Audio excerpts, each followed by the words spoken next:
How about that if I do that? How about there? Huh?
Wrapped with Come beautiful again? graphics on all sides. Oh, Yes, baby. we'll be 27. down at FanFest, parked right next to the main stage. Beautiful fan activation. We've got Mr. Brisket from Ohio that's got a bunch of smoked briskets doing samples. We got Ant's Barbecue locally from Youngstown area doing smash burgers for us. And then we're bringing the butcher shop to you. We That's actually have beautiful. that full thing. It's a full spread. It's a beautiful walkthrough experience with a tent. And I'm going to be hanging out there a little bit Thursday and Friday. My I think jaw's it on starts the ground. tonight at Hall 5. of Fame beef to the Yeah, main baby. stage. It's cool. Yeah, and then they've got all these media shows that are going to be on Thursday and Friday. We're going to be jumping around feeding those boys some brisket. So looking forward to it. Big week. It's unbelievable. First of all, just go back to like 8 years. Yeah. Yeah. It's And think about 5 cows.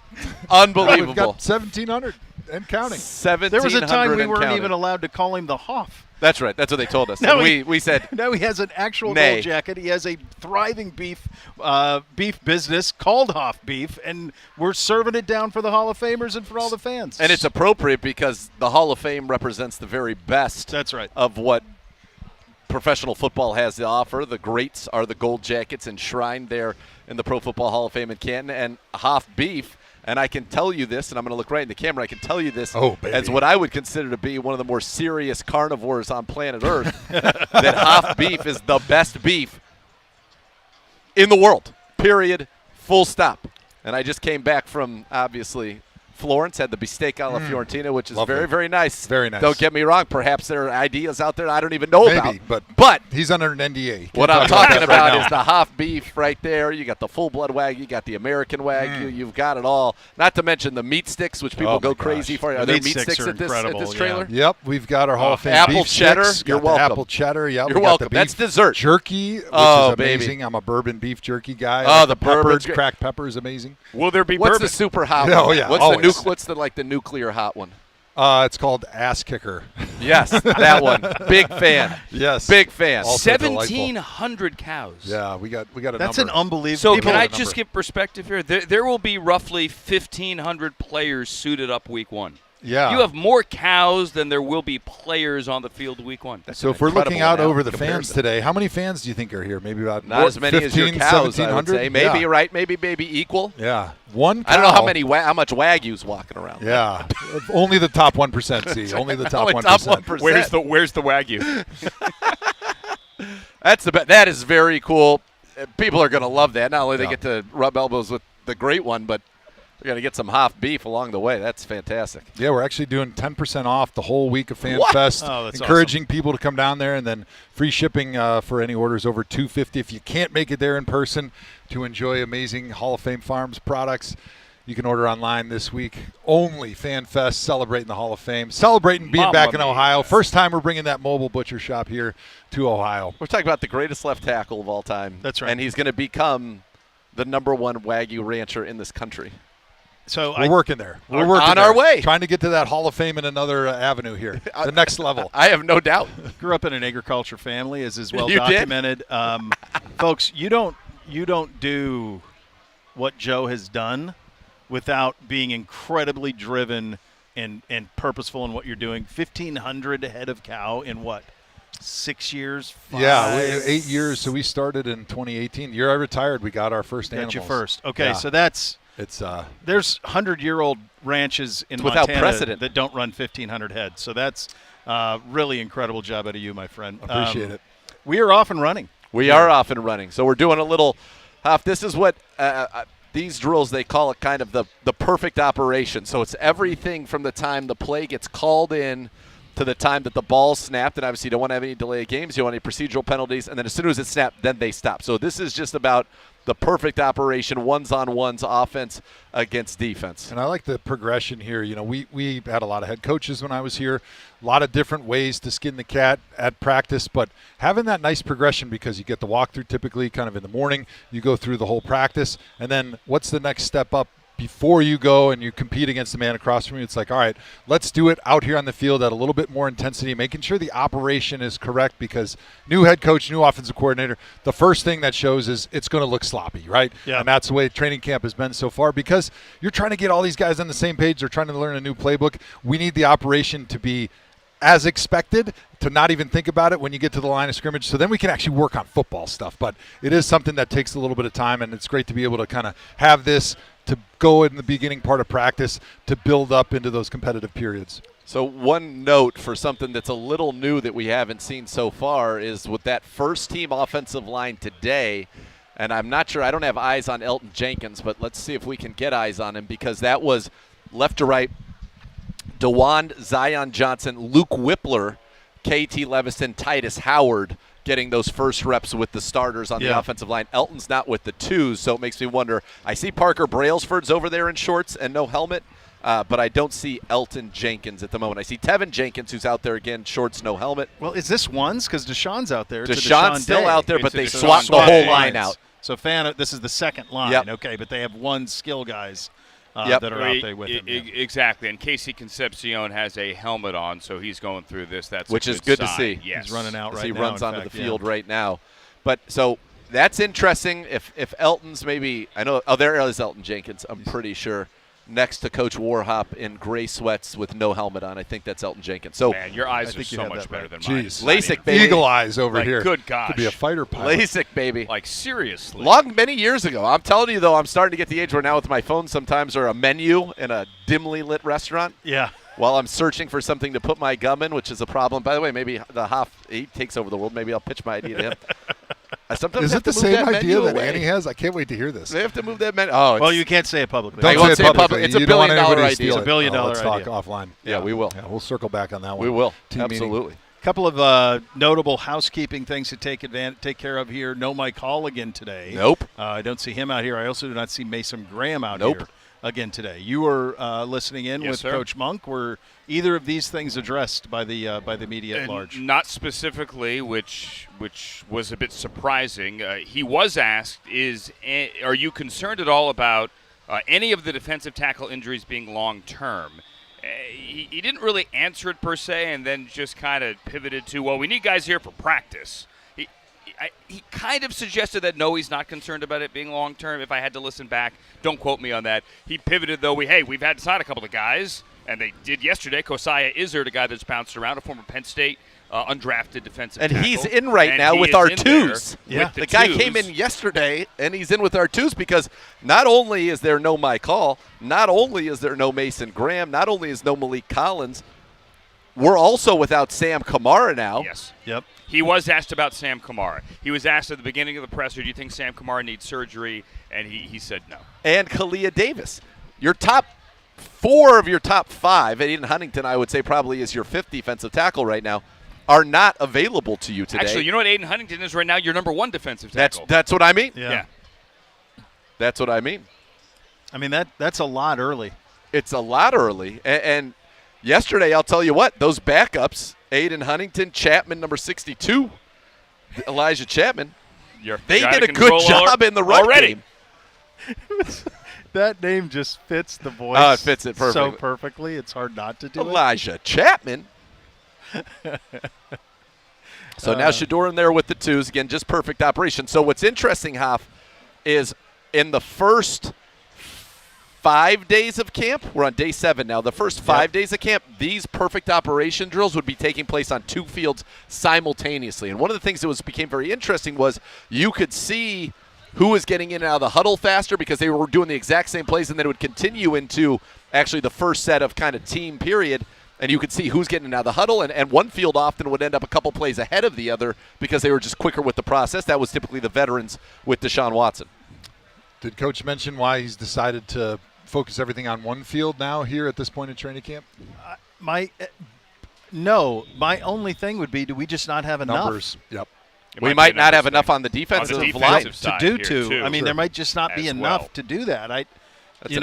That's the only an thing I astute could- only thing I observation could for think our of. sophisticated football audience, Bo Bishop. It was so efficient the other way. You got double reps. Right. Now you got 60% of the people out here standing. So this is not the way Todd would want it, I wouldn't think. Can we address the quarterback thing, too? The report yesterday from my friend and former colleague, not the other way around, not my former friend and colleague, but my friend and former colleague at NFL Network, Cam Details Wolf. matter here. Yes, it does. Joe, you know Cam. He Yep. and our great friend Brian Boldinger were talking yesterday during practice. They were live on ESPN NFL Network, or both. I don't even know what is what. And Cam said that he had spoken to Todd Monken before practice, and that Monken had laid it out. One of the guys, Shador Deshaun, is going to start week 1 of the preseason. The other guy is going to start week 2, and then hopefully the week 1 in Jacksonville starter would be the guy in week number 3. So that went viral last night. He was asked about it today, and Todd pushed back and said, I think Cam misunderstood me a little bit. Yeah, that kind of makes sense, but he clearly did not want to commit to that and kind of say, well, like, what if we figure out the starter before the first preseason game? And then we would have that guy start, and then you know who it's going to be, and then so be it. I think in the end, that's how it turns out, meaning Cam is right. One guy gets 1 week and the next guy gets week 2 because that is logical. But it was very clear this morning that Todd Monken did not want to lock into that and very, very calmly and respectfully push back against that report. This reminds me of Yogi Berra, who said it's like deja vu all over again. It is a little bit, yeah. It's a little bit. Speaking of the Yankees, I was at the Guards game last night, and it was the Mets in town, not the I love Yankees. you. And in like the 8th inning, a Yankees suck cheer breaks out. There we and go. I'm like, it's playing the the Mets. Oh, More bad things about the Mets. Erroneous. It would be hard. Let's just call it what it is. We have not seen great quarterback play, period. That is You're fair. calling balls and strikes there, buddy. We That have, is fair to we say. have not seen good offensive ball yet. It We hasn't see happened. talent. It's been, yeah, for sure. And you've seen. You could argue. I would have said before his absences, Mike Hall was came Best. out the Yep. best player in camp. Yep. I think Denzel Boston is right there Yep. on that list, which is incredibly positive for everybody. And he shines in one-on-ones. He shines in when he's with the twos and we're running on field simultaneously. But as an offense at large, it just has not clicked yet at all. All right, Deshaun in the shotgun. Denzel Boston out there with Judy. Sends Fannin in motion, comes down, hits Quinshawn Judkins. So these are your first down plays here in this team portion. We're going to get about 16 plays, probably 8 with the first team, 8 with the second team, it looks like.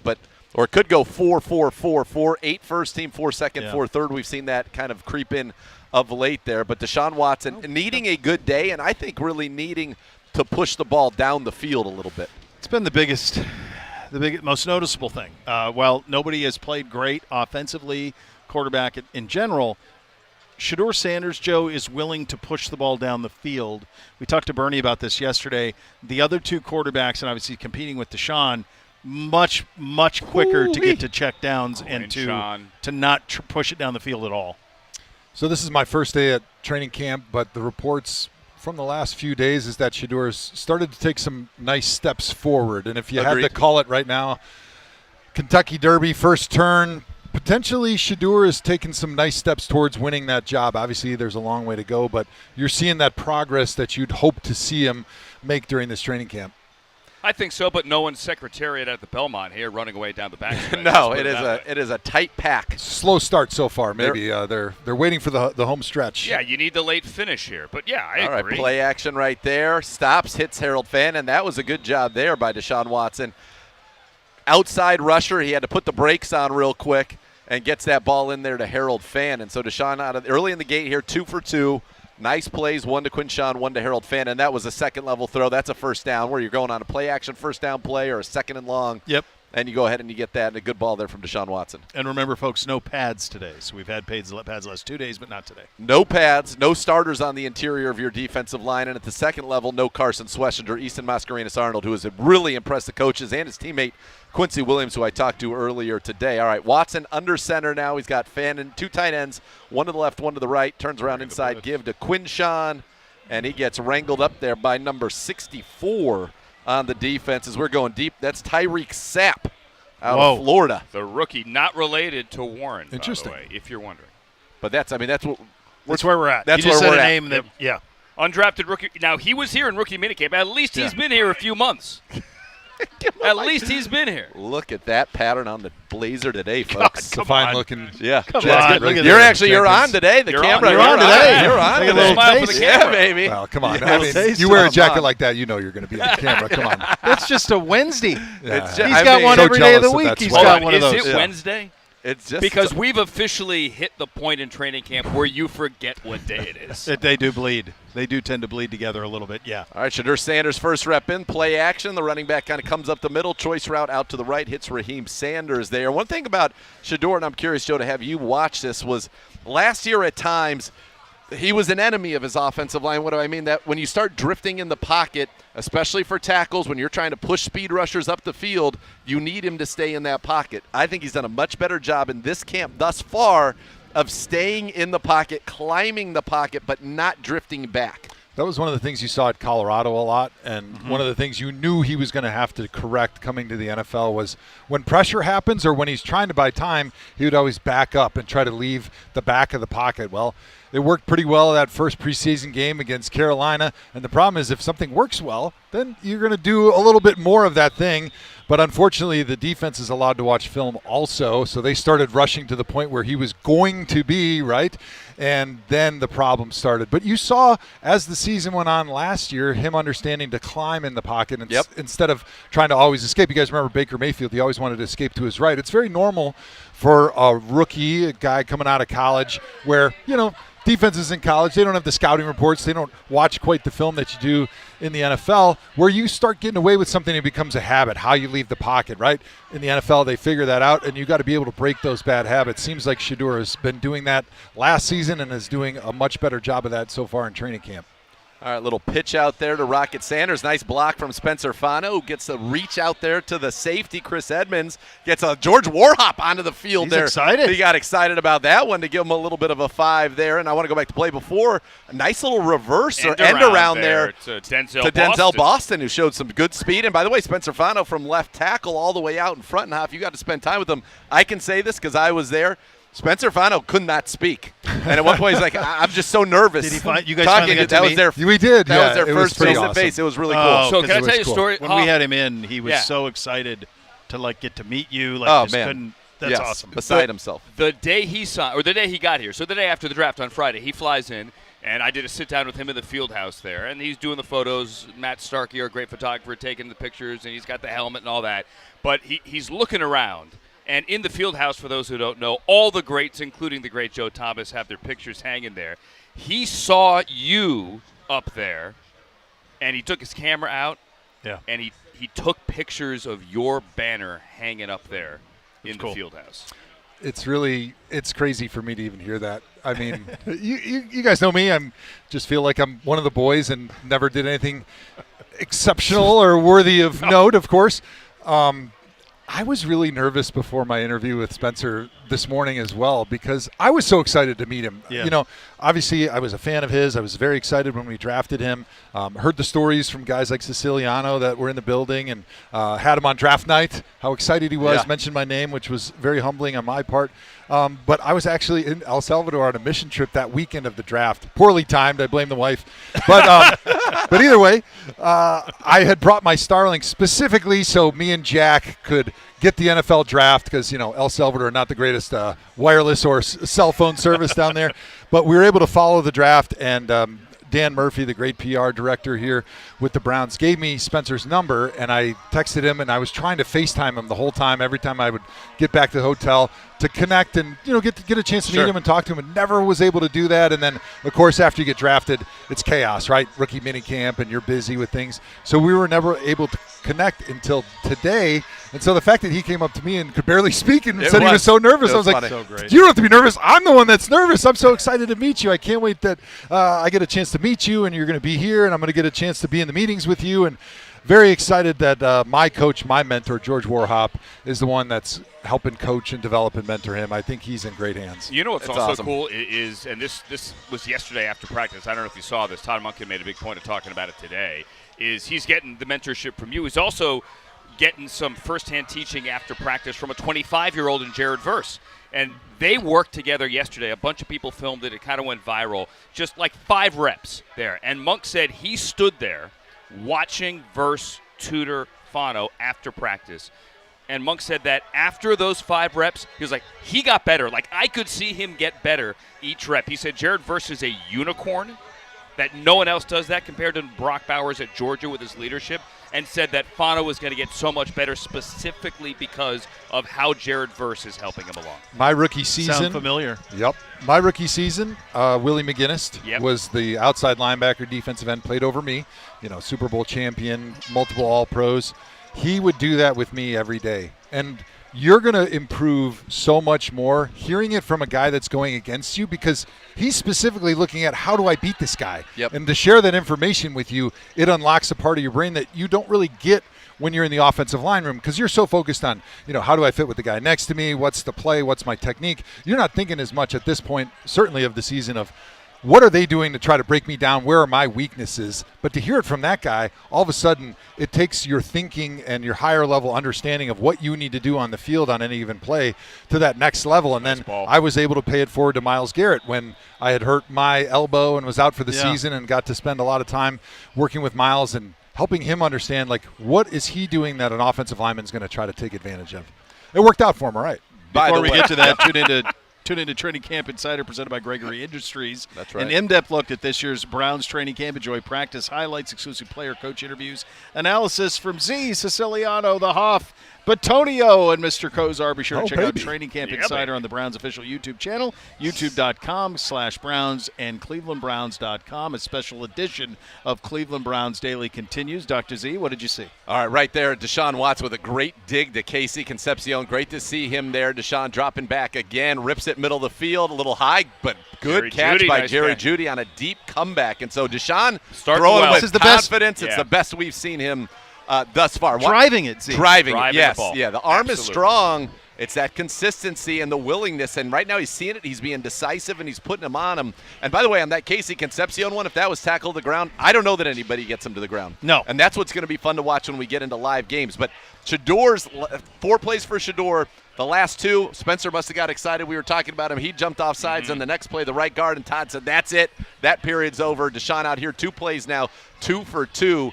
In the shotgun, Concepcion in the slot to the left. I think that's Isaiah Bond, wide left. Concepcion in motion, right in front, inside, give to him. No, Deshaun keeps it. Pulled it. Little read option right there. And so some of the things that were in that Baltimore offense with Todd and with Travis Schweitzer that were in for Lamar are still in, more so when Deshaun's out there. Not a ton. I mean, we're not going to be a quarterback run first team, but some of it is in there. You got to utilize all your talents, right? You got to know what your personnel does well and try to cater your offense a little bit. Obviously, we don't know who the starting quarterback's going to be, so you're doing the broad strokes of what the offense could look like.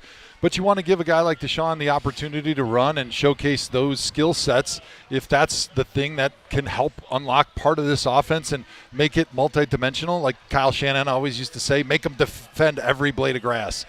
Bang 8 right there. Again, another nice ball from Deshaun. Got a bounce in his step today on the slant to Jerry Jeudy. It's the best that he's looked thus far for any even one period, honestly. Ball did not hit the ground. So Dylan Gabriel now is going to get this second team reps right now, or third team as it may be, as they went 4 with the 1s, 4 with the 2s. So they only got 2 plays off. 4 with Deshaun again, and the ball did not hit the ground in Deshaun's period, which is, again, the best that he's looked. And now it'll be Dylan Gabriel, who's had a very solid camp in terms of his ability to operate this offense. It's the first time, we're 7 practices? Yep.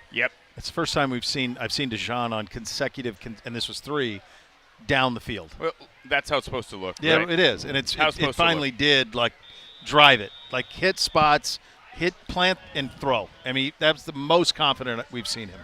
Yeah, it was quick and decisive and accurate and on time, in rhythm, and the arm looked good. All of it right there. Little jet sweep to Malachi Corley, something he did very effectively for the Browns last year, averaging 9 yards per rush.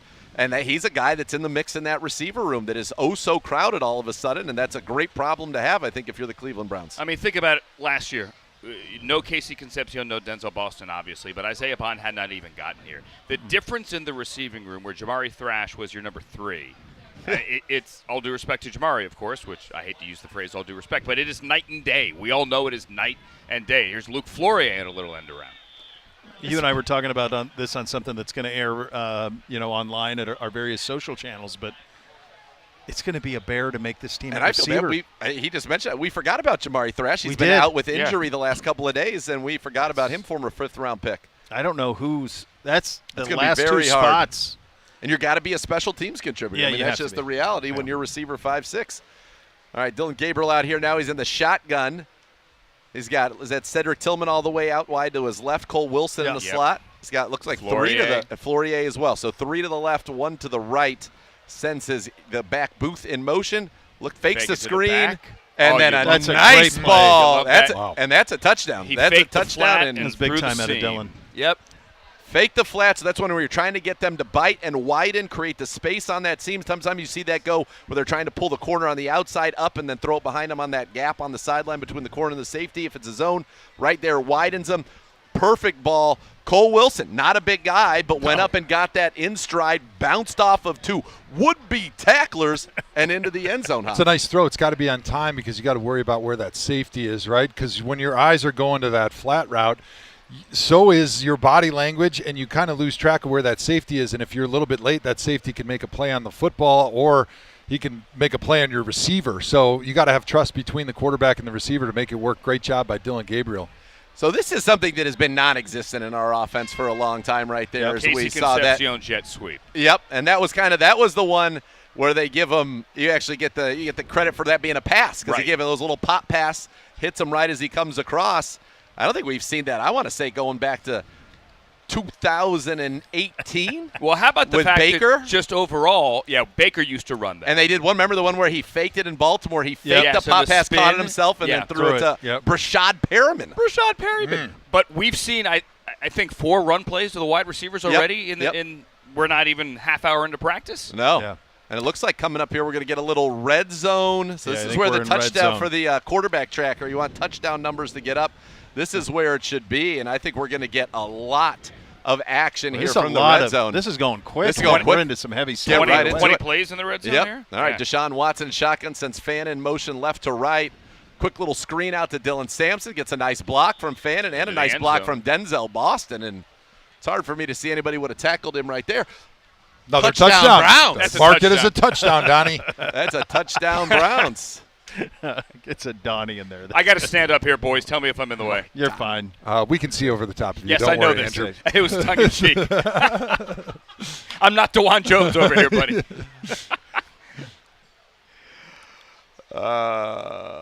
The Walter Sobchak drop was fantastic. I'd love to see that. All right, shotgun Deshaun from looking. the Oh, he's 10. got Flourier. Back to the end zone. You could see it from a mile away, and that's where Easton Mascarenas-Arnold, Luke Flourier not a lot with of a reps there, touchdown. got lost in that Got zone, lost, lost sight there of Flourier, who ran kind of up the middle from the right slot, got to the back line, then runs right down the line. Deshaun Watson puts it on again, and Deshaun Watson is saying, hey, Hey. hey, Do you come think on. he's actually saying that? That's a pet peeve of mine. I Like do. Sports Center guys who go, and then George Lombard says, I'm not messing with that. Do you think that's what he said? Really? Potentially in his mind, he was saying these things. Maybe. I mean, The Jerry Judy, Deshaun Watson, this a ball Best- not hitting the ground. Yeah, this this is is what I'm It talking shouldn't about. hit the ground. It shouldn't, but we had a It series has. of this 2 days ago, Hoff, where we were doing this red zone, and we were further out. We were like at the 20, but it was situational stuff. They moved it a little bit. Not one ball landed in the end zone. Oh, wow. They didn't take a throw into the end zone. It was all check down. Oh, boy. So we're a little excited Yeah, at the this fact is that the good. ball's actually reaching the end Yeah, zone. I can understand. I think- It looks sharp. I think Deshaun's saying, let's turn back the clock to 2020 when I led the league in passing. Now, right there, didn't get the playoff. Monk's out there. But so far, a very good start here for Deshaun Watson to this edition of Browns training camp. And that's encouraging. I want them both to light it up. I want quarterbacks. absolutely. I want We need to the feel offense to good get about going. the quarterbacks going forward. Especially after yesterday where, let's face it, it was not good. Trips At all. left, nobody open. He's going to scramble, slides it into Boston, ball and that hit the one is broken up there by Rocket Hickman, who's had a very nice camp. And that's, you think about contracts that need to be done. Rocket Hickman's a guy that I think the Browns are going to want to keep here on that. He's signed his restricted free agent tender. He's out there, but you locked up Delpit. You got Emmanuel McNeil-Warren for, this season and 3 more on that rookie deal. Rocket Hickman, though, when you find those undrafted guys and they blossom into something, you played with a guy, Tashawn Gibson, back today, led the league in interceptions, was an undrafted, ended up playing in the league for a long time. Good Jags teams, good Niners teams. Watson had Judy in motion there, gets a little bang 8 right there from Denzel Good Boston. Oh, nice throw. Crossing Nice the ball. face of Very nice. D'Angelo Ross, and he put it low and away where only Boston could get it. And once again, we say, touchdown Browns. Deshaun Watson's best day in camp so far, and I don't know that there's a second best. I mean, And this is it. This it's is a his big best. gap. Yeah. It is an interesting, because Shador had a very nice day yesterday. Dylan Gabriel here All getting right. the second go at it. And I wonder, I'm guessing then that Shador's going to get the next rep with the ones again. Looks like he's preparing. That's what for he did. that, That's yeah. what we did yesterday on a couple of these. Gabriel, quick hitter out to Screen. Sanders. Good block, but good. Gosh, you see the close right there, Hop, from Emmanuel McNeil-Warren. That's what got people excited. His closing speed is special.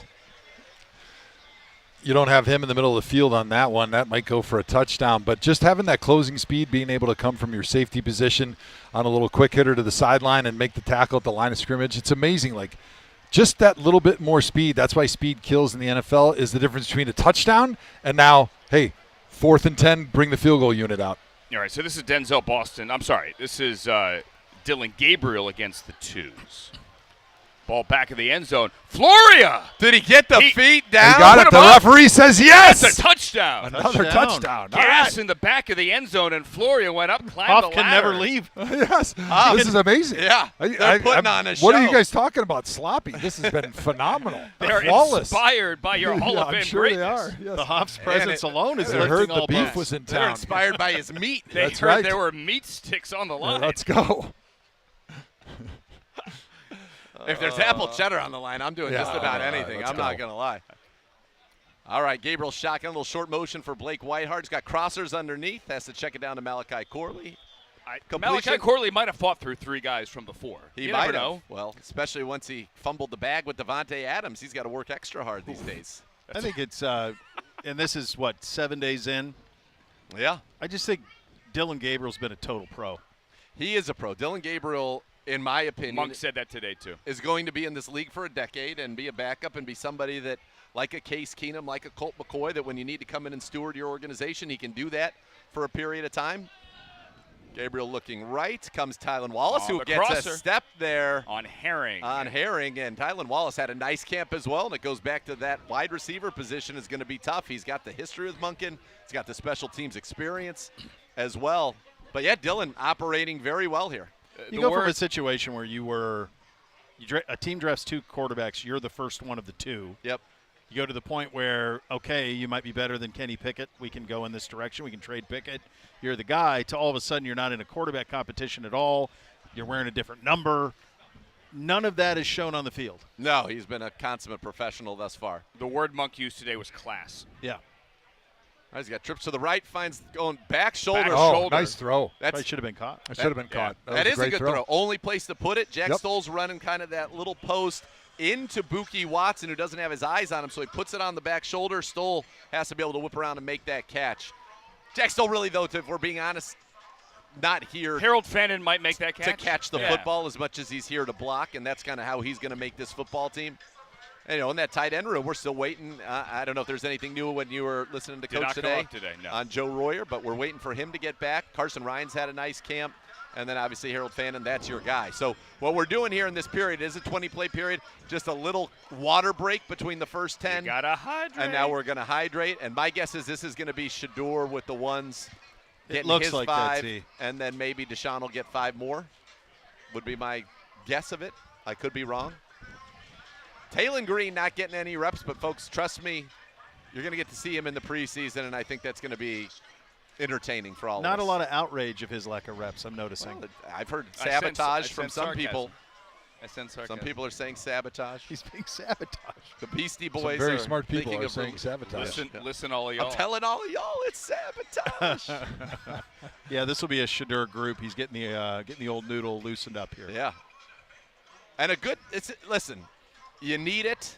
We've needed it. Deshaun Watson's needed it. What I want to see is it continue here. We've got this period. Then we're going to get into a little short yardage team situation. And then we've got a couple more scenarios. 4 minutes and then 4-minute offense. Just scenarios. Then a 4-minute where we're going to finish it, move the ball, real football, or as close as you get in these types of environments without pads on or even with pads. But when you move the ball and each play matters, we'll see if Deshaun can. I'd like to see him carry it through. And I'd like to see Shador get it going here, because the reality is on his first set of reps, he really only got 2 plays. Yeah. He didn't really get a chance to yeah. get into a rhythm. He's coming in cold. Another reason this is encouraging today is this is a shorter practice. I think we've all observed that in a lot of these practices, the offense is better at the end than it is at the beginning. Yep. Yeah. It's kind of sloppy in the beginning, and you know what? They've made some plays, especially Shador here 2 days ago when he closed out his practice with that deep ball to Larvadan, Yep. right? This is a 90-minute practice. This is a shorter practice. They're in shells, 2 straight days in pads. So for the offense to look as good as it has been, and Deshaun specifically here, out of the gate is very encouraging because they have started slowly. All right, Shador trips to the right. He's got Judy, Concepcion, and Fannin. Out to the left, Denzel Boston. Shador in the shotgun from the 6. Looks to the trip side. Casey Concepcion, nice ball. Squeeze it in traffic. Squeeze it in traffic. Right, kind of sits down in that zone, gets it into Casey. I'd have liked that maybe a beat earlier when he first sits at the line, but nonetheless was able to kind of use his eyes to keep the defense away and come back to it. Yeah, most fans would look at that and say, oh, the receiver ran the route too short. But what they're taught is once they start coming downhill, they have to keep coming. Yep. They can't stop, right? That's when interceptions happen. So the fact that he caught it kind of on the half-yard line, not in the end zone, means that the ball needed to be there a little bit sooner and it would be caught in the end zone. Trips to the right again. Judy on the left, singled up. There you go. Looks, comes back and finds all uncovered Quinshon Judkins. Teddy. Touchdown, Browns. We like touchdowns. All right, this one is going to be from the 4-yard line on the right hash here. Sure is going to have Jack Stoll. He's going to have Harold Fannin. He's going to have 2 tight ends in the formation here. He's got Judy, Judkins. We got trips to the left with Bond kind of in a bunch. Bond and the tight end, Stoll, running the crosser. He's looking for Bond in the back of the end zone. Nobody's there, nobody's there, nobody's there. And too late, throws it away. Tried to find Incomplete. Judy, who was out of bounds, even if he did catch it. Tried to get back inbounds, but that's not, unfortunately, that's not how Not it allowed. works in the National Football League. Evidently, that's against the rules. Now we're going to be from the 3 here. And in this area, in the red area, is half in what you did, you know the ball's got to come out quickly if it's in rhythm. There's just not a lot of space for the routes to develop. Otherwise, it's a scramble drill. Yep, windows are smaller, decisions need to be faster. Boston and Concepcion to the right, 2 tight ends to the left. Go empty. Dylan Sampson got out him. there, little jerk route. Look at Denzel Boston use his. Yep. He's the real deal. We've got receivers. He's real.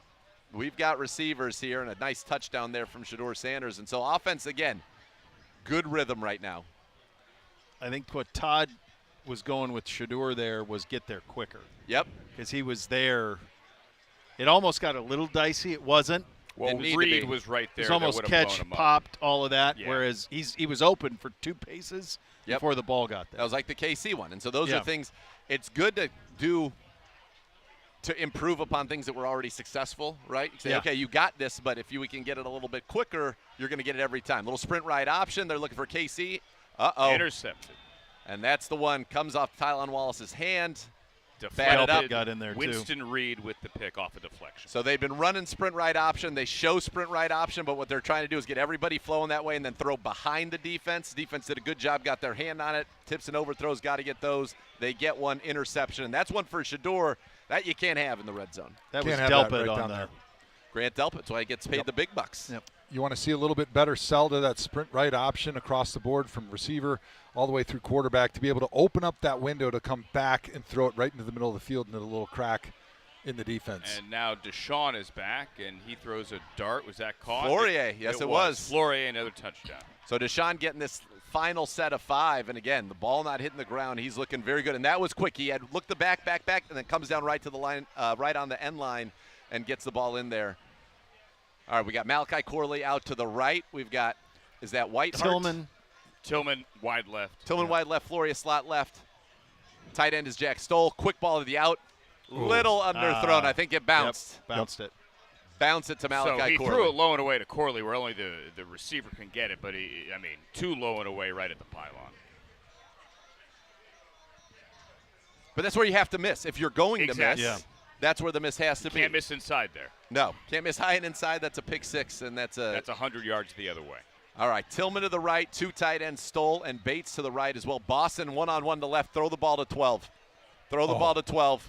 Thank There he you. goes. And Back of that's the a end touchdown. zone. That's first of all, that's a touchdown, With is a it not? flag coming out as well. Yes, it He's is a gonna be a touchdown. hold at the 12 top It's there. a hold at the Yep. top of the route. So he comes in and sells that he's run that one. You get the inside, and then I'm going to run on the basically down the back line to the inward breaking, and then breaks it back outside, creates separation, hold of the jersey, yet the ball still right on the money from Denzel. He's I'm so sorry, good. from Deshaun. Denzel Boston, I mean, it's so just like good. The man, real it's deal. like you see him one-on-one. Oh, yeah. Let's just go ahead and go that way. Bernie would be, all kinds of adjectives would be being used He'd be right now. felling.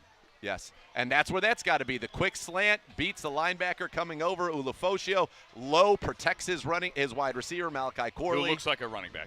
I'll tell you what. It clicked for Watts. Something clicked. This is different. I want to see more of it. I know. But this is as encouraging a blip as we've seen all camp. Yes. by far.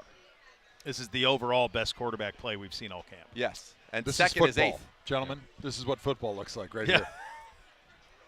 Carson Ryan motions from the right back to the left. They're going to go sprint option option. left. And it looked like a stumble in the back. We got a flag. Maybe we're going to get a penalty there holding on the defense, and we'll play that one again. But we won't do that right now as we're about to go move on and get maybe to some short yardage all the way on the other end zone, get the big fellas back. First short yardage period, not in About time pads, here. Hoff. What do you think about that? It's a little bit difficult to run your short yardage plays when you don't have the pads on, but that's one of the things you got to learn when you move to this level, and you're not going to be able to practice in pads that much. During the season, you don't get that many padded practices. Sometimes you're banged up. You don't have 100 guys like you did in college. 53 plus some practice squad guys. You got to learn how to practice while taking care of each other, and that's one of the things they're going to be working on here. Obviously, you want to get your landmark, your eyes, your fit, your hand placement, but then you got to be a good teammate at the end. You are listening to a special edition of Cleveland Browns Daily. As always, we are presented by Bally Bet, official sports betting partner of your Cleveland Browns. Please bet responsibly.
Welcome back into this special edition of Cleveland Browns Daily and be part of the most passionate fan base in the NFL. Become a season ticket member today. Join us at Huntington Bank Field every home game this season. Visit browns.com/tickets. And the action is coming fast and furious. We are back in some 11-on-11, and Deshaun Watson, his hot streak did continue, and now it is Shedeur Sanders up, Z. Yep, Sanders in the shotgun. He's got a running back, Rocket Sanders, I think, on his right hip. He's got 2 to the right, 2 to the left, takes the snap. Looking, climbs the pocket, and the field just opens up, and he's going to pick up 20 or 30. Plus, he might even have a hold down the field on the defense there on Gage Larvidan, who was trying to get deep. But Shedeur saw it, just kind of parting of the Red Seas. That's what happens sometimes, man coverage. Nobody's on the quarterback, runs up, gets a big one. But going back to Deshaun, yeah, there's clearly a pep in his step. He's playing well, had a nice kind of a deep in to Isaiah Bond. Came back with another one where was able to buy time, scramble out, find Tylan Wallace coming across the field who'd gotten free from Denzel Ward, and that was a big catch and run. That would have been a big play there. So he looked good. Shedeur with a nice play on that very first one there. So I was wrong. We're not in short yardage, folks. We're in pass downs. Short yardage will be next here. And we've got Shedeur again in the shotgun. Rocket Sanders on his right, hip Cedric Tillman wide to the right. You've got a tight end in the slot left along with Malachi Corley. They send the running back in motion to the left. Slant into a lot of traffic. Yep. Read that there. one wrong. Should have gone to the flat there. The flat defender didn't bite at all. Hung right into that little hook, curl flat or hook area, and threw it right into double coverage. You're right. He should have thrown it to Bates because Justin Jefferson, who had that coverage, he got kind of in the wash with Tillman, and then Tillman's defender was kind of a 3-person amalgamation right there. Oh, and there we Bates, go. Amalgamation. Didn't have Bates that was on my just going bingo to take card. I that love right it. up the sideline. That might have been that could have been a huge play. Yeah. That was one where he decided where he was going from the look. Which you do. I mean, guys do that in the National Football League. There's nothing wrong with that. But kind of the traffic caused that. Shedeur, a little inside handoff and keeps it himself, so they fake the inside handoff. Key, hey, everybody stay up here. Let's behave. Carson Ryan, Spencer Fano putting Justin Jefferson on the ground there, Huff. You got to tell the rookie, ease up, big fella. Yeah, it looked like, I think this is a somewhat of a move the ball period. It looked like that was 3rd and short, a little quarterback trap to the inside. Couldn't tell if they pulled a backside tackle, try to create just a little bit of a space, little crack right there, allow the quarterback to bounce forward for a couple yards, get the first down. Not the most exciting play for the fans, but situationally, that's the things that they're working on, those little plays where you don't always need a touchdown. Sometimes you just need a yard. All right, they show empty and spread out. They bring it back. Sanders on the left hip, 3 receivers to the right, including the tight end Corley wide to the left by himself. A lot of 3-by-1 in this offense that we've seen. Defense bringing in a blitz. They pick it up. Shedeur rips it just a little too high for Floria, who would run a deep stop working against the linebacker Buki Watson. So great recognition of the blitz, great recognition of the matchup, the wide receiver on the linebacker in space, ball just a little high and wide right there. And also, to be fair, if that's Denzel Boston, if that's Cedric Tillman, that's a catch. It wasn't that wide. Floria just has a little bit of a smaller catch radius. Yep. That's one of the things you're just working on in training camp, right? Getting on the same page with the receivers. They're not all 6'6". Some guys want the ball low outside. Some guys like those high balls. And just learning what your receivers' preferences, being able to deliver the football in those spots to be friendly to your receivers. Huff, I want to ask you about Spence, who you had a chance to talk to today. He's rotating on that left tackle with DeJuan. You get a day, I get a day. What will you look for from Spence to lead you to believe that he's ready to be the dude there? I want to see how he's going to do against Jared Verse, right? And we know that Verse has gotten the better of him up till this point, which is expected when you're going against a Pro Bowl caliber defensive end. You're a rookie. You know, I lived it my first year going against Cam Wimberly, who I think may have made a Pro Bowl or was very close there before I got there. Double-digit sacks. And, you know, there's a lot of things that these vets, a lot of tricks and tips that they're going to pull out on you that you've never seen before. And what I want to see is how quickly he adjusts, right? I don't really care where he comes into training camp, but is he just getting a little bit better? Incremental improvement on the offensive line is what it's about. Really, that's the game of football. I mean, well, let's be honest, that's kind of life. Can we get 1% better every single day? And so I want to see him get better, see what Jared is doing to him, and find a way to counterpunch that, right? Because that's what's going to tell me once we get to the season and he's going against a new pass rusher every week, that he's going to have a game plan and be ready for those guys to be able to try to take away the things that they do well and force them to their second pitch. All right, so let's say it is Fano at left tackle, and let's say that DeJuan looks like your swing tackle here potentially. By the way, DeJuan's having an excellent camp. He He's is. looked really good. He looks great. Is 6'8" too big for right guard? I don't think there's a size necessarily. It just makes it more difficult because you've got to bend and you've got to be much lower. I mean, Jonathan Ogden, when he was a rookie, played guard. Right. A lot of people forget that. He Becton played played guard for the Eagles bumped when they him won out. the Super Bowl. Becton Yeah, as so well.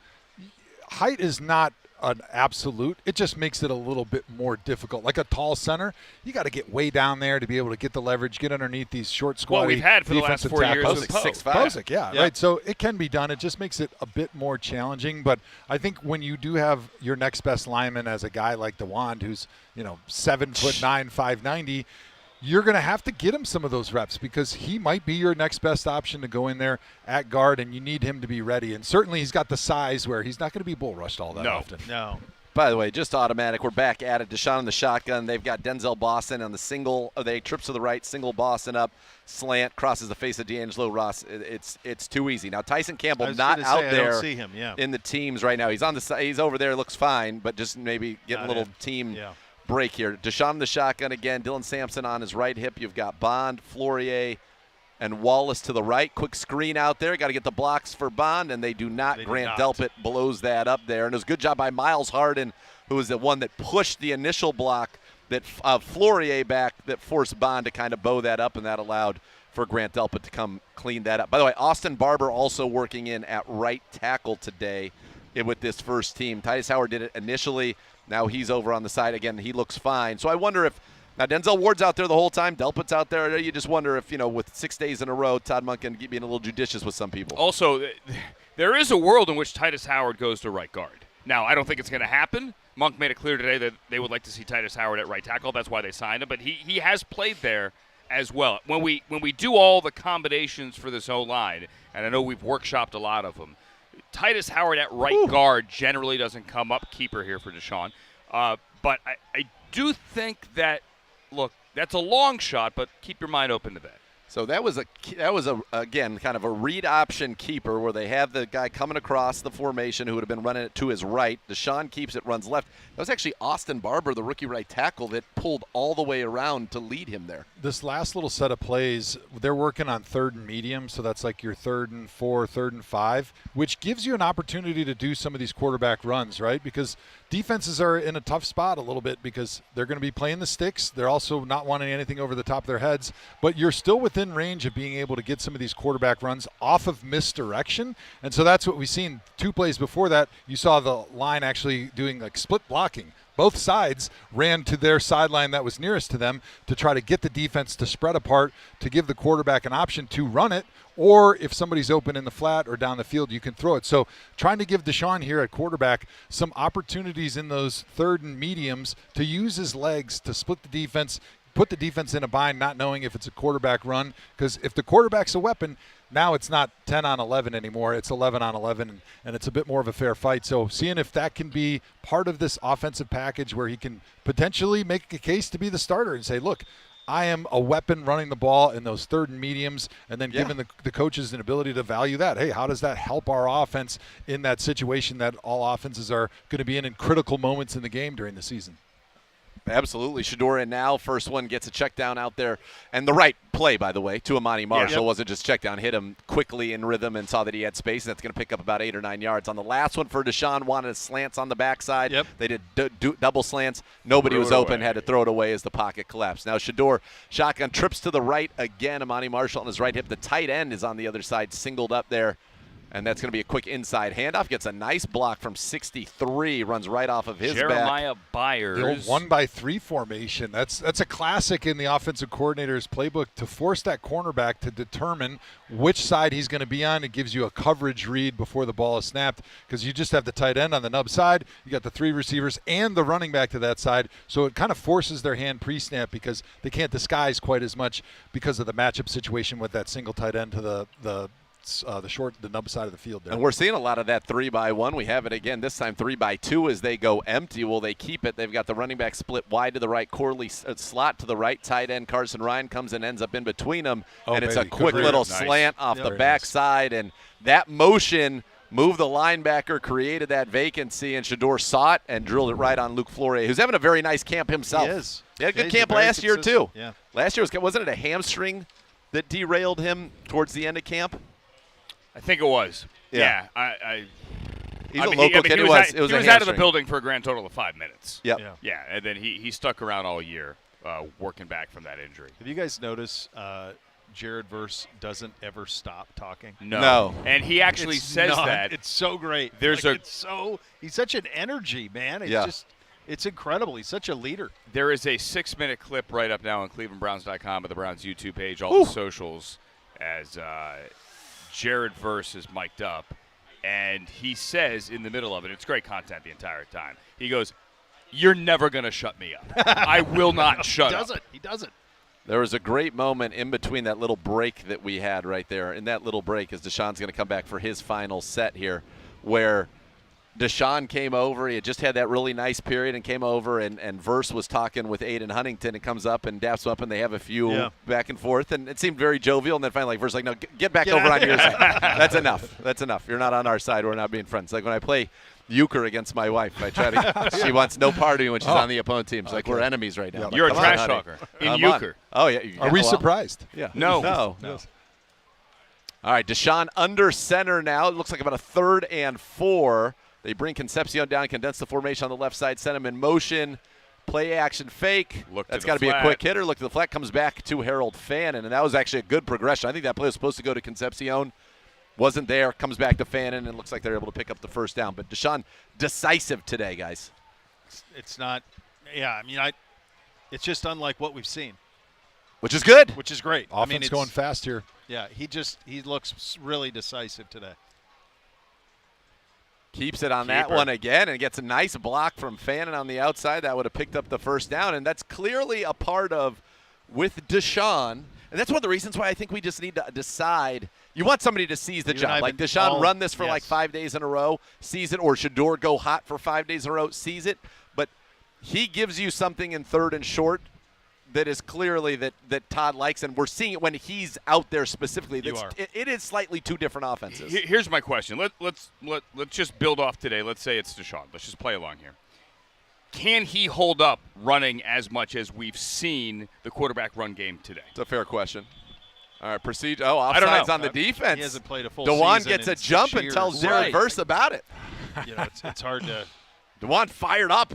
That's a free Good for first DeJuan. down Love right it. there. Love had it. to Love listen the to energy. Jared all this Love the time. passion. Yeah. Good for him to be able to have one back. I think this is me. I'm not in the room. You're going to go in the room, go in the meetings, and you'll have a better sense of it than I. But it does feel to me, and believe me, I know I'm a huge DeJuan Jones guy, but it feels to me like he's been one of our 5 best offensive linemen. I Is think that fair that's to say? Fact. Absolutely. Yes. And Monk pointed out today he's in the best shape of his life. Now, Todd's only been here for 6 months, but we all agree DeJuan Yes. looks great. When he's healthy and right, he's really good. We Yes. saw that. I mean, he burst Yes. on the scene. Yes. DeJuan Jones. It did. was So also 3 years ago. It was. Yeah. It was. Look, we got a lot of those. Deshaun's like that too. It's been a long time. I mean, he Like, started his career with Bosa and T.J. Watt. And he was and- unreal. And locked all of We them had the up. Hoff would come on with us every week. We talked to him. I mean, it's like Baldy went nuts on him. Remember all that? Yeah. I mean, that all happened. I that remember the rookie first year. day of the Senior Bowl, and DeJuan was one and done at the Senior Bowl. He came in day one of practice. He blotted out the sun. He knocked out a bunch of dudes. He made them all look silly, all comers, and then I'm that's good. it. I Yeah. tapped out. You've And seen he what stood you there need and to watched see. practice the rest of the week. And some of that draft process probably hurt him in the draft Yeah, maybe. because he first round physicality. All right, so in this short yardage period, we're going to see the same plays because that was the exact same play was, as yep. the first one with Watson where they sent Concepcion in motion. That time, the linebacker bit, and he was able to throw it out to Fourier. They're going quick again here, so we'll see if we get some of these quarterback runs in. That'll be very interesting right here with Shador. And he gave it that time. So it was the Inside same option. He chose to give it there to Rocket Sanders. They pick it up. So this is the short yardage period that we actually thought we were getting the period before when I couldn't read a menu. Yeah, it looks like they're running the same script, right? So they want to give both quarterbacks the same looks to be able to evaluate them, and I think that's the right thing to do. You saw when I mentioned Deshaun was up, they went fast on that 3rd and 1, which is one of the tactics you're going to try to do, right? Hey, it's 2nd and long. You get to a 3rd and short. Don't let the defense substitute. You get right up on the line of scrimmage. Give your quarterback a run-pass option. Go get an easy first down. We just saw it right there with Shador Sanders. Little play action keeper to the left, and he gets a nice like block that. from Fano, your boy I Hoff. like that. And that was good. Shador's showing good quickness. When you do that, are you hoping the defense wasn't paying that much attention? To go fast like that? No. When you're running the exact same plays for the second Oh, team, because yes, they should have yes. known Yeah, that no, ball that was was supposed to coming, go to yeah. Flory. There's also good sleight of hand there. Good mechanics. Yes. Well, Ball you handling. also Yes, are running ball handling is the phrase. option type plays, right? So even though it's the same play called, the quarterback You go- has the option, you right. know, hand it off, pull it, run it himself, and then a lot of times it's a three-way option where he can then Pass. throw it down the field rather than just hand it off or run it himself. All right, so a good short yardage period for the offense thus far. Shador under center. Todd Monken, Oh, he is furious. apoplectic. He is. He looked Can't like he handle it. just threw a right cross out of anger. I He don't was think so you want to be upset. Cole Wilson right there. That felt no, like that's tough and spot. you don't want to be Christian Oh, Jones, the my. receiver coach, just caught an You don't want to earful be as well. anybody near him right now. Wow. He's looking for anybody to He does bend not like their ear. That's- bleeping football. Doesn't like it. He's So Wilson losing was his religion. outside last time instead Yeah. of in the slot. Look right. Good ball, Tylan Good ball. Wallace. Good route right there. Gets a little width, so then when he bends it in, he's got more room. Tylan Wallace, again, very solid camp so far for the Cleveland Browns. Anyone mic'd up today? I would love to hear how that went. We will see. Will If effort Somebody was. is. As we continue on this special edition of Cleveland Browns Daily, we're presented by Valley Bet, official sports betting party of Cleveland Browns. Please bet responsibly.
Welcome back into a special edition of Cleveland Browns Daily, presented by Ballybet, official sports betting partner of your Cleveland Browns. Please bet responsibly. Training camp ongoing, some special teams work being done. Time for your What to Watch, presented by Streamline, making streaming easy for sports fans. Follow your teams, leagues, shows, keep track of what, when, and where to watch across streaming platforms. Streamline subscription optimization tools helps fans decide what platforms they need to watch their teams most cost-effectively on. Streamline is a hometown Cleveland partner of the Browns, innovating at the cross-section of sports and technology, solving a real pain point for fans. Learn more, head to streamline.com. It's awesome. It just pops up. It tells you all the things. Hey, this is what I'm interested in. It'll just, you get a note. This is where it's on. This is where you can watch it. Amazing. This is where you can stream it. And it maps up your month for you and say, okay, if you really want to watch all these things that you've told me you want to watch, these events, here are the platforms you need. Here are the best deals on those platforms at the moment if you're not already a subscriber. And tells you, okay, you can get this one, do the month trial here, and you can drop that because you're not going to need it after this, and it's awesome. It's a great job out of them. It's a very great job out of them. Streamline. We're reverse engineering cable. Yes, and they're helping you do it. They're helping you. In Good. the most efficient and time-effective, cost-effective way possible. Hard Knocks was last night. Anybody see it? Who took it out? I did. I thought it was great. Full disclosure, I'm hosting the official Hard Knocks podcast for the second straight year. Can they leave that screen up for more than a second? I didn't get to the. I watched it before it aired. So did they barely not put it up? It's not. No, I need that banner up there longer, and I want to know that it's with. Okay. The orange jacket Andrew Siciliano. Well, episode 1, our post-show pod is with the great Richard Sherman, perhaps future Hall of Famer with the Hoff down there. That should be advertised in the show. That should be, yeah. I think Mike McDonald is going to be a star here, and I think a lot of people think he's like, oh, boy genius with no social qualities, and he's humorless. Like when they won the Super Bowl, he's mic'd up. As soon as it hits 0-0, his celebration is literally, we won the Super Bowl. That's all he said. He's like, him and Sam Darnold can't take this away from us. We won the Super Bowl. Yeah. If you watch this show, you're going to see he's funny. He's not a stand-up comedian, but he's got a personality. He keeps a card on his desk of Rex Ryan saying, this rookie defensive coordinator is absolutely horrible, which is what he said when he was a rookie DC with the Ravens. And he's like, yeah, I keep receipts too. So he's more than just the stoic guy on the podium who seems humorless. And NFL Films is amazing. I mean, everything they shoot, especially with the beautiful scenic place. Renton is the most beautiful, hands-down, training camp and day-to-day facility in the NFL. Goodness. It's on Lake Washington. You could stand on the field, and Sam Darnold could throw a ball into the water. You're that close to the water. And so that really is a character as well in the show. I thought it was great. Awesome. I just watched and go, why can't this be us? This would be so fun. Yeah, they had a linebacker. So this is a 4-minute scenario, and yes, you'd have liked Isaiah Bond, as he is wont to do, got behind the defense, and in that case got behind Denzel Ward right there, but Deshaun Fleshout had to throw it away. So they're doing. He had 3 or 4 steps. Oh yeah, just put it up there, baby. Did I oversell that, Hoff? No. 1st and 10 on the 47. There's 1:28 to go in the game. Offense is up 1. They have 1 timeout. The defense has 2 timeouts. So you're really hoping to get 1 first down here and salt this football game away, and that's why you're up, so maybe that's why you're a little conservative right there. Take the shot. I think if you're down, you got to throw that up there. But it's also, you're running for your life. Maybe hard to get that ball off. But, yeah, Hard Knocks was excellent. They need to do a better job of letting people know that you and Richard Sherman were on that pod. There we go. The keeper. Verse says he touched him up on a 3rd and short. Versus comedy, dude. Versus he is comedy. He does it every time. Yeah. He walks by where it happened. He points down. Right there. He had a sack yesterday, Hoff, that then it was clearly a sack, and he's like, no, the ball should be back here. And the offensive-minded head coach said, we're going to go ahead, we're going to take it. All right, he's fun, man. 4th and 4 for the offense here. So the situation is here, we are ahead. Yep, offense this wins the game here. They go empty. They burst, explode back in. Bond, Concepcion fan into the right. Judkins on the left hip. Judy singled up to the left on D'Angelo Ross. Single high safety. Watson sees something, comes up, change the play. They get a check. Everybody gives the hand signal. They're all on the same play page. Clock at 4. Here comes the blitz up the middle. Does he get it? And there he you does. go. Got him. Unbelievable. Easton Mascarenas Arnold in the neutral zone, and KT Leviston How with the about heady that? play to make contact. You don't make contact, and he gets back. No penalty, Hoff. That's winning football. George Warhop's got to get excited about Pretty that. excited. That's what he used to teach us, right? Just touch him. You don't have to jump out of your stance and do anything dramatic. All you got to do is touch him. And the benefit, if you go to touch him and you miss, it's not a false start on you. Because sometimes, you see the guys, they try to do the dramatic jump out of their stance, but the defense gets back because they react a little quicker. But if you touch him, you end all consternation in that ref's mind. He knows you touched him. He drew you off sides. First down, Browns. Real quick, Concepcion, Fan, and Bond on one side of the field together. That's a fun trio. Yes, it is. By the way, right there, Justin Jefferson would have blown that one up where he blitzes off the weak side. It's a rollout. You think he could get that one off there, Siciliano? No. Okay.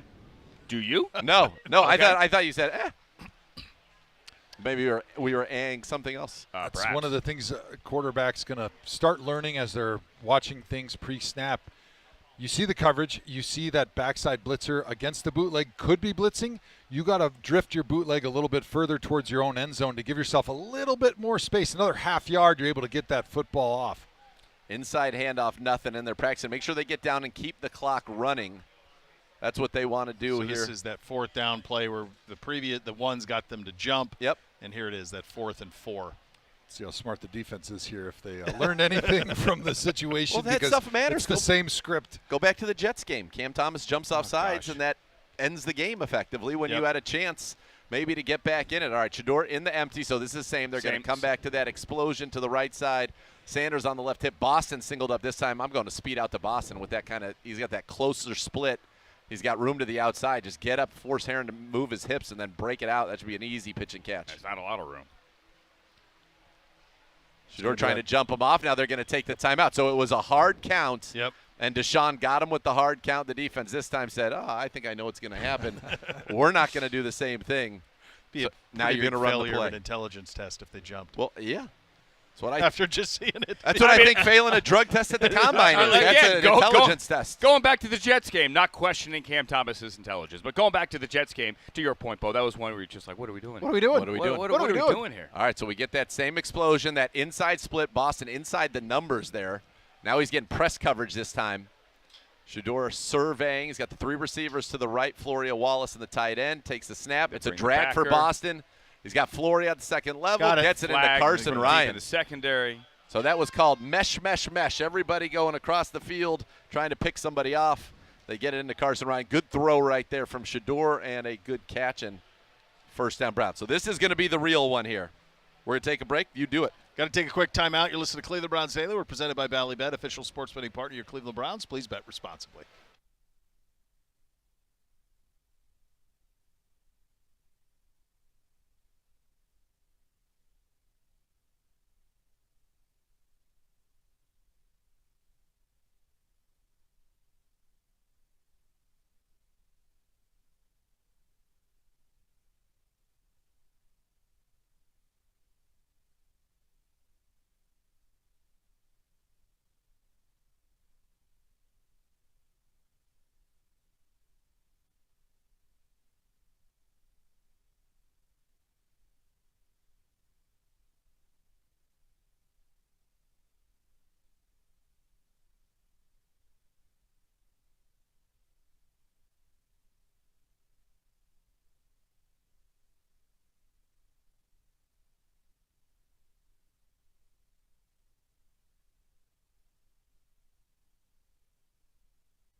All right, welcome into Cleveland Browns Daily. Let's take it in live.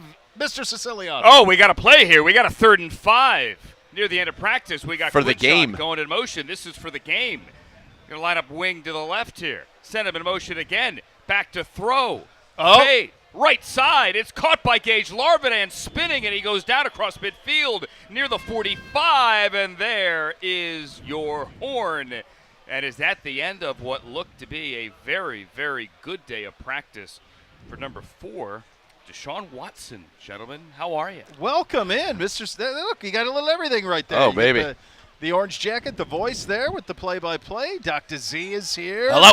And then the gold jacket, the Hoff, joins us as well here as we are just wrapping up practice. Now, listen, the real treat is you're going to get to listen to us over the course of the next 2 hours describe what we saw in real time as this practice unfolded. The story, I think, for everybody will be the play of Deshaun Watson today. Hoff, this was your first day at camp. What were your impressions of what you saw? Well, I was very impressed because, like you guys being here, I was enjoying hearing the reports from Wisconsin, from the ranch in Wisconsin, and I heard a lot of sloppiness. Heard that quarterback play was very uneven, but today it was sharp. Start to finish, polished. The ball was not on the ground. The ball was being thrown decisively, on time, on the money. Operation was very smooth. There was very few plays that I think the offense would want back today. I think they were looking very, very good and sharp and polished and where you'd want to see your offense right now.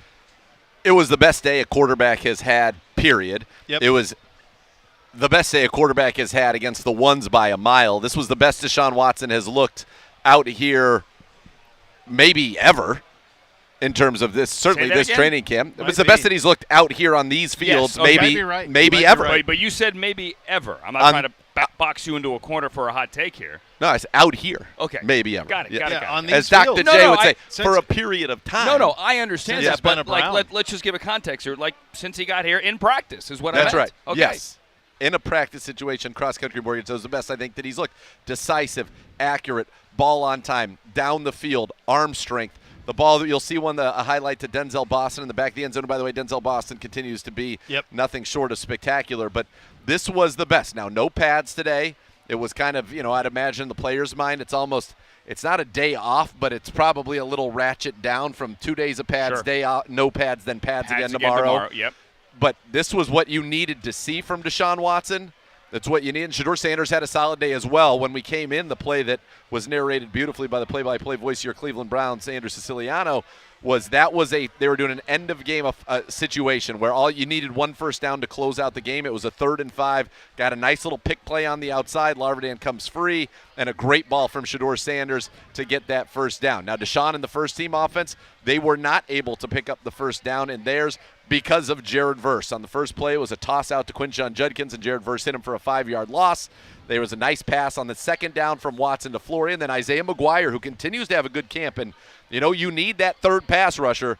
He gets a sack that shuts that one down as George Warhop gets the offensive line, perhaps in response to that running drills out here after practice on a very hot day at the Cross Country Mortgage. And quite frankly, anybody who finishes behind George Warhop would get an earful from me Quite frankly. and George Warhop, I would imagine. Very impressive. Says just as much about George Warhop and his fitness level at this age of his life as it is the fitness level of maybe the guys finishing behind him. That was incredible. He could get out to that second level and It's impressive. and I think cut you off can the strap backer. him up if you need a center at some point during the season. You got him right here in the building. Yeah, that was incredible. I'm not sure how Denzel Ward is seeing the world right now. With a towel over his head, there it goes. It falls off. Now he's able to see, and he gives a little celebration to the Plays young his autograph guitar. seekers here. Strums the guitar. I thought this was a great day for the offense, and this was a day that was needed for Deshaun Watson. And what I'm curious about, and I don't know, these are no scores, it's just something I put together looking at the calendar, is that if you go every other day, that would have Deshaun today, no pads, Deshaun Friday, no pads, Shedeur Thursday pads, Shedeur Saturday pads. I wonder, do you go Deshaun tomorrow in pads, which is going to cause everyone, well, what's going on? Well, But you said say, this hey. you said this before practice too. I want to be clear. This Yeah. is not just because you had a good day. No. Yes. Just that you'd want to let somebody have 2 days in Correct. a row with the day no pads lead into the day in pads, and it would be the exact same for both of them. Yep. Shedeur would then have Friday and Saturday in the same exact scenario. I'm with you, and I want to be clear. Shedeur made some good throws today. Sure as was. well. Yeah. Yes, this was not like oh my God, one guy was great and one guy was bad. No. Collectively, this was the best day for the offense, and that is significant because yesterday Yes. you could argue was as bad as it's been for the offense. So this was necessary, and then parenthetically, Deshaun's best day. And you'll hear this later in the show. Parenthetically. Hoff Love that. had a great line as we were streaming live on our social apps and such, and on YouTube and everything. Hoff had a great line. He's like, "This is what offense is supposed to look like." That's boys." right. Like you don't know any better. Yeah, All you this, know this, is this really- looked great. Looked like They're fun. football. Like, hey, this is look what like you'd football. expect Hold on, when to you be show up to fair, practice. to be fair, this is what you would see like at your Pro Bowl practices. Right. Maybe not so much out here on these fields every day. Hopefully, no one's Yes, hungover. yeah. A little bit better effort here than at the Pro Bowl in Hawaii, but overall, I mean, it was great. I can only remember maybe one throw for Deshaun that was a little bit off, and all of his decisions that he made. And he had a number of times where they were giving him the run pass option with some of those short yardage plays, some of those third and mediums where you want a quarterback that has an opportunity to threaten the defense with his legs. And he took advantage of it. I thought all the way across the board, it was a very impressive day watching him operate from start to finish. And like Andrew was saying, Shedeur had a great day too. Right? Yeah. But it's just, I think, the difference from maybe what we've seen in the last couple practices with Deshaun to where he was today was so stark. And in the red zone, in those tight window situations, Yeah. it was touchdown, touchdown, touchdown. Decisive. And decisive. Shedeur got away with a couple where maybe he was a beat late, as you'll hear Joe break down why that analysis was made. But all in all, very good day for the offense. One turnover, that was on a tipped ball in the red zone. Delpit popped one up in the air that was intercepted from Shedeur. But other than that, both of these guys looked good. You got lots of guys getting opportunity on that offensive line. Another good day for DeJuan Jones, I thought, out there at left tackle with his turn today. But yeah, this was good. Quinshon continues to look good. Fannin made some nice plays, and then Boston and Concepcion.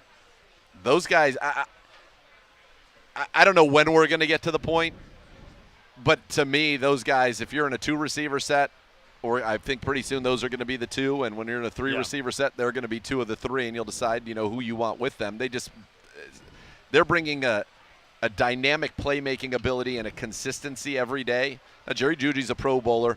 Bond, we saw today, had one where the ball didn't go his way due to a pressure, but he was behind Denzel Ward. When you can be 5 yards clear of Denzel Ward, you're doing something right,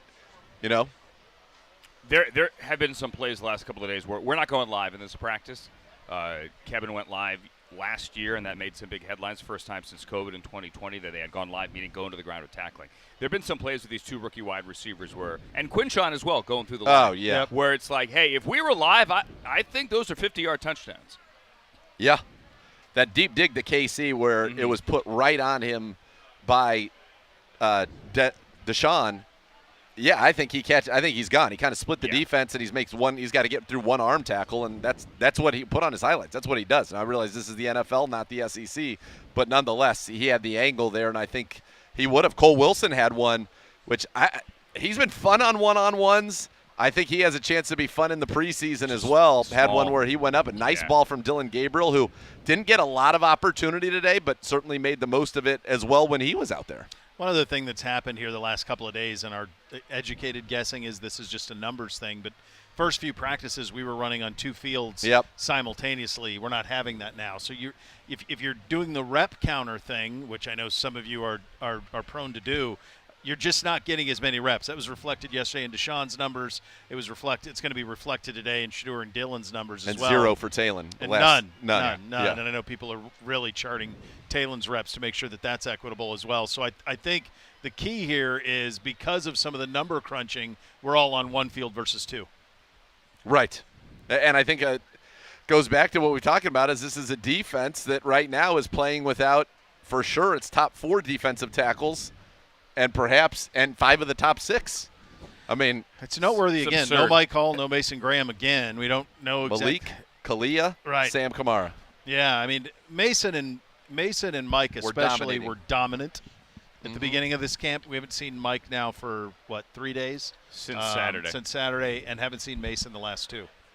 Oh, and there's no Carson Schlesinger out there either. So you think about kind of the middle of a defense gone at the first 2 levels. Now, Easton Mascarenas-Arnold's had a couple of good days in camp, but I can guarantee he's going to get an earful from Jason Tarver in that situation, end of the game situation. You can't get off sides, and you jump off sides, and they pick up the first down that effectively allows them to get into victory formation and ends your team chances. You can't have that. And by the way, heady play by KT Leviston on that one, just to reach out and touch somebody.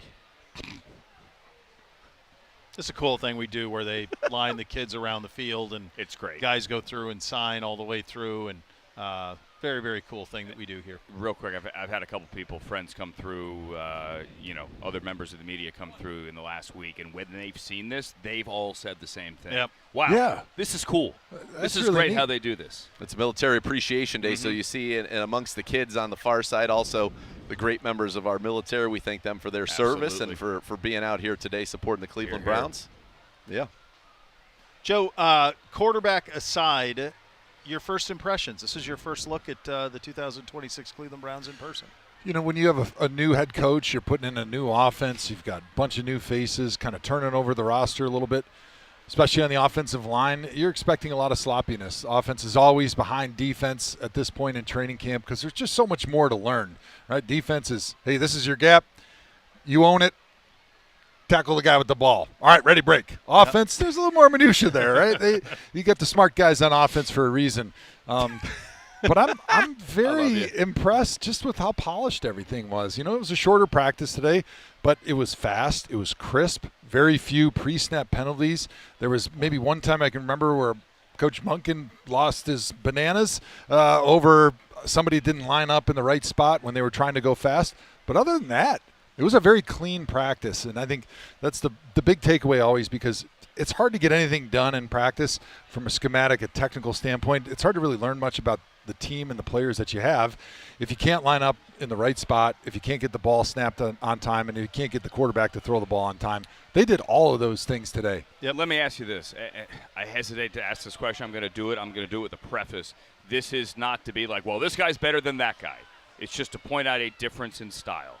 Can you remember, I'll ask all three of you, can you remember a time in the previous 6 years where the head coach got as fired up as we saw Todd Monken right there on that one bad? I don't or where believe they couldn't so. Get lined up? He is a fiery guy. He is a fiery He wears guy. his emotions on his Doesn't sleeve. mean one style's better than the other. I'm No, just asking, but do I will you just- remember a time where we saw that? Schwartz did. Schwartz would, yeah. Okay, but the head coach. No. Okay. No, and like just not who Different he is. styles. I it's get just it. it's just like what we do.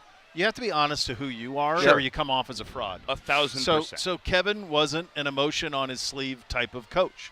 Todd is. Yes. Todd is. That it's the same tone. It's what you see is what you get. Ask a direct question, get a direct answer.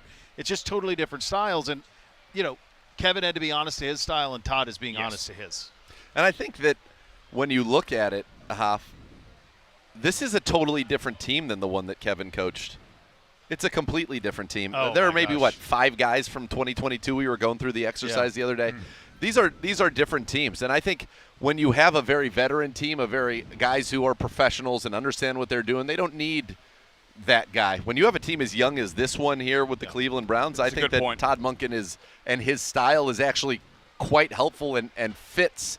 And I think Kevin's style fit the veterans. I mean, we hear Joe Flacco talk about his time with Kevin in very glowing terms. Absolutely. And he's a veteran. He knows what it takes, so he knows what he needs to do for his body. He knows what he needs to do from each rep. You talk about you would go to walkthroughs and you knew exactly what you needed to do on each rep in a walkthrough. Some of these young guys, they don't understand that, and they need somebody to get in their rear ends and help them see the light. Yeah, I think the one thing you think about Coach Monken, he's trying to install culture right now, right? Yeah. Attitude. Yeah. That's the most important thing, especially first year, turning over the roster, a lot of young guys. You want those guys to be a reflection of who you are as a head coach at the end of the day. And so you want to see guys out there showing that emotion just like you are as a head coach. And so I think today's practice really reflected that. It was great to see emotion on both sides. And it wasn't like the defense had all sorts of busts. It was just that the offense was very polished, and it was good. There was some nice, healthy competition between both sides, back and forth. Of course, Jared Verse, he's not a guy that's ever going to back down or stay quiet, and he makes it fun. And I think that's the important thing. You got to have those guys in the locker room. When you get to the middle part of training camp and you get to the grind of the season, they keep it fun, that make you laugh, that still get your work, hold everybody accountable to that standard, but you can go out there and you can have that good back and forth and have quality work and also enjoy it. It looked like a professional operation on offense. It did. Yeah. Yes, this was a very if you're a Browns fan, doesn't matter what quarterback you're pulling for or whatever. In the reality, we just need to find the best quarterback. Yep. This was an encouraging day for our offense, and we're getting to the point where one more day of quote unquote install, and then we kind of go. And it felt like today was a little bit more of a kind of a go thing. There weren't as many kind of very specifics. Okay, we're going to operate, this trips thing on this half of the field. We're going to do a bunch of those reps and then take them out there. This was a little bit more free-flowing football, and we saw a lot of different concepts involved in the offense today. That was a lot of football. For that period of time? 90 minutes, yes. They packed it in. It was a lot of football, guys. A ton of football. That was of actual 11-on-11, you had 40 and then plus the end. So we'll call it 48 plays. Yeah. And then you had 20 of red zone. So 68 either 11-on-11 or 7-on-7 reps in that one. Now, Jared Verse is doing something that I really enjoy he's doing. He's doing the Hulk Hogan right here where he's making the crowd get loud. Who's going to get the loudest for me? And that's where he's going to go sign. And I like that. Man, he is he's everything that He is a culture builder. He is. He's a culture tornado. He will be at the end of this season. He will sign a long-term extension. When do you think, Andrew, at the end of this, at his third season? I mean, he's eligible to do it heading as a first-round pick heading into year number 4, so you can do it when the new league year begins, early March, mid-March, whenever free agency begins. That's when that window opens to do the deal. Would not surprise me at all if he has the year that you want. That you would assume as soon as that cracks, go. Yeah, and then hang the banner, put that banner over there in Brook Park and put the Jared Verse sign up there and let's go. Now, also, they have 2 years of eligibility. Of course. They have 3 years of contract left. Yep. This year, 27. Fifth-year option. Yep. Correct. The way that this operation runs, though, typically when you have somebody great, you do it as quickly as possible and get it rolling. I would not argue with that. That's the way that they do things. Those are your hot topics today, presented by University Hospital, official healthcare partner of your Cleveland Browns. Hoff, it's Hoff weekend, buddy. Yeah, buddy. You'll be down in Canton. Hoff Beef will be there. Yeah, let the people know Let that the are people just joining know us. the people just joining us what you have in store for them down in Yeah, Canton. pretty exciting. Everybody knows Enshrinement Weekend down in Canton. Saturday, they do something really cool last couple of years, Fan Fest, right? So big festival outside the Hall of Fame starts tonight at 5 o'clock. We hauled our 27-foot freezer trailer from the farm in Muscatine, Wisconsin. Did you drive it? No. I was in the PJ there. And then we had the boys from the farm taking the trailer out here. I landed this morning with the fam. They came in yesterday, set up. We got that beautiful trailer out there. We got a big tent space. We got Mr. Brisket smoking briskets, doing samples. We got Ant's Barbecue from Youngstown doing smash burgers. We've got a beautiful tent segment where this is actually us bringing the butcher shop to you, where you can come in there. We've got a beautiful experience with a bunch of walk-in, stand-up freezers to be able to go and grab our Hall of Fame beef steaks and Hall of Fame beef jerky and all of our fresh steaks and burger. It's the Hall of Fame Farms beef experience right there in Canton, Ohio. That's awesome. At FanFest, right next to the main stage. You can't miss it. And I'll be over there rubbing elbows with some of the fans tomorrow, in and out of Hall of Fame festivities for the next couple days. Big weekend for us to be able to come back home here to Ohio. What is your favorite of the steaks? What is your favorite on the Hoff? Yeah, so I always go away from the middle meats, right? Middles are your tenders, your strips, your ribeyes, which are amazing, of course. But the reason, among others, that I really went hard on raising Wagyu is because those cuts that people don't really know as much about, the chef's cuts, the thin meats people talk about, are amazingly tender and amazingly marbled and incredibly mouth-watering, delicious with umami. And so those are the cuts that I always reach for because they're the ones that the chefs like. They have the most personality based on the feed that we give them, the Hall of Fame finishing ration that's customary, proprietary to what we do. And so I was a bavette guy for a while, which is like unbelievable, which is sirloin flap. So it's kind of in the back, inside of the back hocks on a steer. But recently the picanha, the coulette, the sirloin cap, which in Brazil is the favorite. Yep. It is amazing because it's got this different level of beefy flavor, but yet it's still tender. You can do it as a big roast. You can smoke it. You can slice it. You can sear it.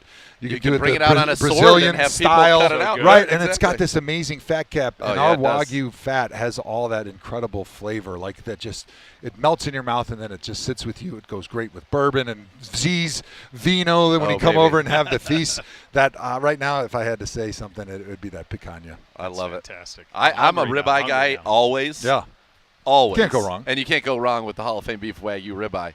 But your Wagyu strip, Oh, the American strip Wagyu is- strip is because you get all that flavor that you want out of a ribeye, but you still get that good steak That's mouthfeel, right. but it's a Yeah. little softer because Yep. it's the Wagyu. It's Yeah.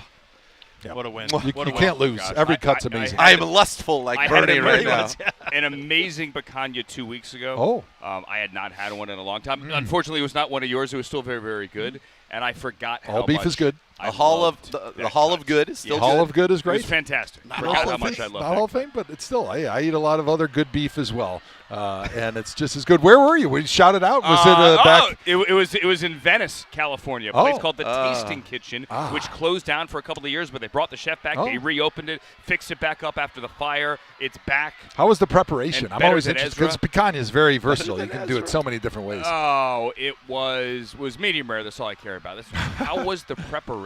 Yeah, like Oh, with there's sauce. normal you know, guys like- here. We got PJ drop. We're eating picanha in chimichurri, Venice. you No know. big It deal. was- Jimmy just wants a break. chimichurri. Oh, yeah, that's pretty but good. not a lot of chimichurri. Sure. Just a lot of Let the beef just speak. basic little Yep, salt, salt and pepper, baby. little chimichurri on the top. It was fantastic. So I'm sure everybody's mouth is watering, and the good news is you can quench that thirst down in Canton. What a with big Hall beef. of Look Fame at you. beefs. Jeez. 100% Great off this during weekend. Fan What a Fest. There professional you go. transition that is. Add more fun to your fandom with the Bally Bet Sportsbook app. Download today, get 50 back in bonus bets.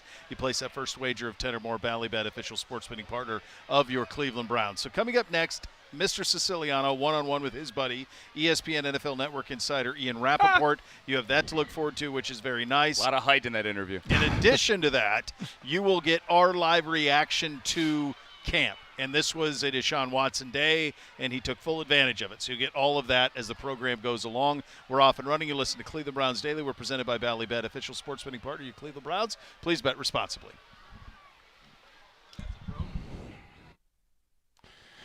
Kev,